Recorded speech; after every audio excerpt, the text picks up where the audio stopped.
دو تین خامی ہمارے اندر موجود ہیں، توجہ نہیں کرتے، وہ بتا رہا ہوں میں۔ ایک تو یہ ہے کہ کچھ حضرات ابھی کچھ پڑھوانے کے لیے لائے ہوں گے، لائے یا نہیں لائے؟ وہ دیکھ کے مجھے یاد آیا، ہمارے ذہن میں یہ ہوتا ہے کہ قرآن مکمل ہوا، پھونک لگوا لیں گے۔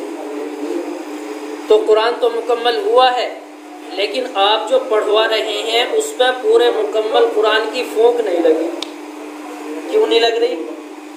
کہ آج جو پارہ پڑھا گیا تقریباً آدھا ہوگا، زیادہ سے زیادہ آدھا پارہ پڑھا، وہ اس سے پہلے جو ایک پارہ پڑھا تھا وہ کل تھا، اور کل پارہ پڑھنے کے بعد امام چپ چاپ نہیں بیٹھا، جب سے باتیں بھی کی ہیں، ادھر ادھر آنا بھی ہوا ہے، اور بہت ساری چیزیں ہیں۔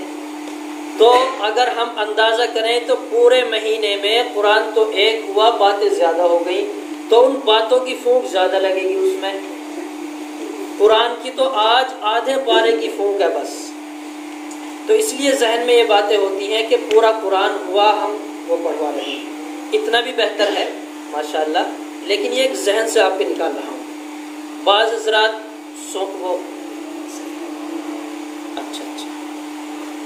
بعض وہ لاتے ہیں سونٹ، اجوائن، ایسی چیزیں پڑھواتے ہیں، اور پھر پڑھوانے کے بعد کسی نے بتلایا کہ دھونی لگا دینا، کسی پہ اثر ہو گیا کہ دھونی لگا دیو، دھونی وہ پڑھوائی ہم نے پورے قرآن کی، ہمارے جو ذہن میں تھی پھونک لگوائی، اب اسے دھونی لگا رہے ہیں، جلا رہے ہیں۔ تو پڑھوا لیں، اچھی بات ہے، لیکن دھونی میں ان چیزوں میں استعمال نہ کریں، ان چیزوں میں استعمال نہ کریں۔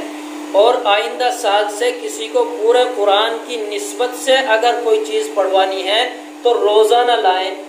جب امام صاحب سنانے والا سلام پھیر دے تو فوراً شیشی کر دو، جی پھونک مار دو، اب تو اس کا فائدہ ہوا، اب تو پورا فائدہ ہوا، آج پورا